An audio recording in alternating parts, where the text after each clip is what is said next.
A day in my life as domestic helper here in Hong Kong. Multitasking tayo for today. Saturday ngayon and walang pa-dinner sila amo dito sa bahay. Sa labas daw sila magdi-dinner with friends. Magluluto tayo ng lunch. 4 dishes ang lulutuin natin. Kaya ako nasabing multitasking dahil pagising ko pa lang nagsalang na ako ng labahin ko.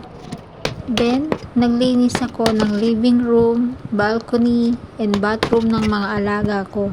At nilinisan ko ang mga sapatos ng mga amo ko. And habang tulog pa sila, nag-prepare na ako ng lunch namin. Dahil pagising nila, maglilinis pa ako ng 3 room at 1 bathroom ng mga amo ko. Then, bago ako mag-start ng cooking.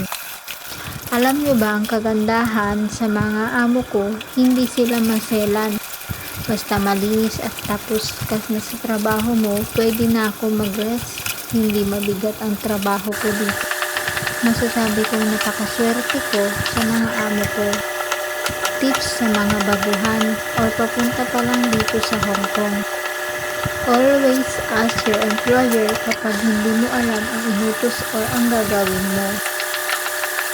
Alam nyo bang pang-3 bansa ko na itong Hong Kong at dito ako nakaswerte sa amo. Unang kita ko pa lang sa mga amo ko, masasabi kong magaan ang loob ko sa kanila. And napaka-thankful ko sa kanila dahil tinuring mo akong isang pamilya. Sa pag-a-abroad, dito mo matututunan ang totoong laban sa buhay. Hindi madali at napakahirap na desisyon ang pag-a-abroad dahil may iwan at may hiwalay ka sa mga mahal mo sa buhay. Pero kung may pangarap ka, kailangan mo mag-risk.